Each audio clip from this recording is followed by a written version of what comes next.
kornjača Dado. Kornjaču Dadu svi su znali. On se često na bolove u leđima žali.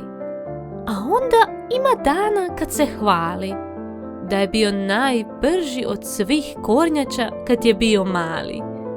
Šumske životinje njegove priče slušati vole i često ga za pomoć ili savjet mole.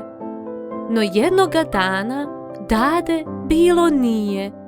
Pomislili su svi da se u svojoj kućici zbog bolova u leđima krije.